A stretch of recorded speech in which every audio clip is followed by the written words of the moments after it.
Hello everyone. I welcome all of you for the mains master classes again.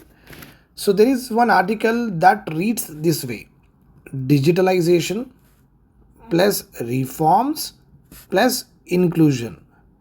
If the government of India is following these three, then there is a scope to double GDP in the next 10 years.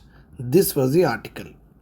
Now let us also talk about important mains related points that you can add with respect to digitalization, reforms, and inclusion. So, before going into the discussion, I will also like to tell you what is the meaning of all of this. Digitalization is nothing but with regard to economy, we talk about, with regard to social transformation, also, we talk about. Okay, why we talk about economy? Because we want a cashless economy to be there in our country. Because of that we can able to track the income levels of the people, and we will have a very good qualitative and near accurate GDP figures. Social transformation is nothing but when you adopt digitalization, obviously what will happen, then there's a change of social transformation is going through.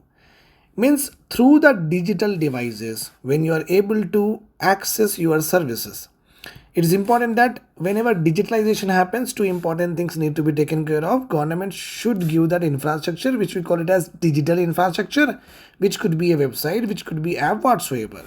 And from this side, the consumer should have that digital literacy, so that he will use internet, he will use mobile devices, so and so forth, so that he can access these particular services. So digitalization basically have a very larger impact not only on the economy but also on the society.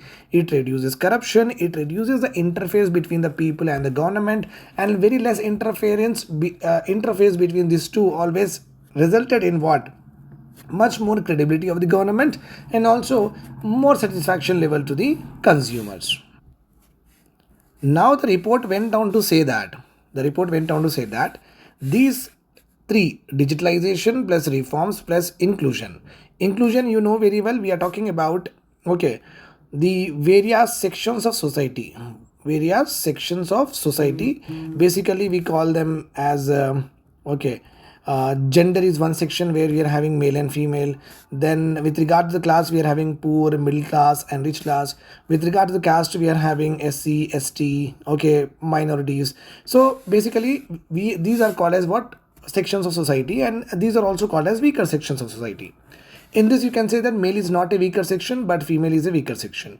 In this, you can say that poor is a weaker section, middle class, upper middle class, and rich are not weaker section.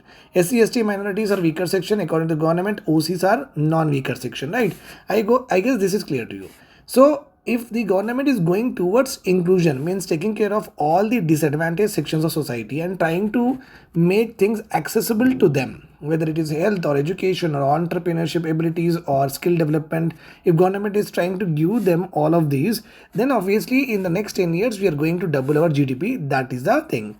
And here, according to the IMF report predictions also, nearly about 2.1 trillion India's GDP was there in 2015. Now by 2025, India's GDP will become 4.3 trillion. So it's a very huge, and we are very close to what? By 2030, we will definitely become what? 5 trillion for sure. I believe it, and everyone has to believe this also, because our government is doing really, really very well in this particular regard. Okay, right. One more point I would like to add: this 2.1 trillion 2015 to 4.3 trillion in 2025, it is nothing but around 1.5% jump happened in this 15 years. Almost like 15 years of BJP rule, we have actually doubled our economy. So you can understand that lot of things have happened with regard to our economy and also our the global image. Okay, so this is very important because when we see China, okay, China just added 76% in this year gap, but we added 105%. So we are basically ahead. And if you talk about Germany, they have added only 44%. Okay, clear. So now the question important here is, if you are like in the mains examination, if you want to write something with regard to this particular article, you have to mention that according to IMF.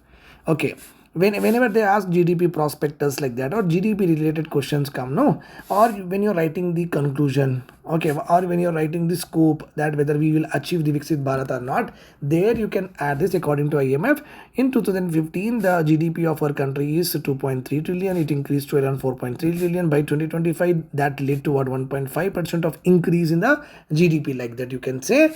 Okay, and this is the IMF prediction. If you say like that, what will happen is we can make a point that we are doing good with regard to other countries like China and Germany, which are actually lagging with regard to their adding up of GDP, but we are doing good. So one particular important point that you can mention in any of the GDP related or national income related or economic growth related means examination model question answer. Okay, I hope this is clear to you. Take care. Bye bye.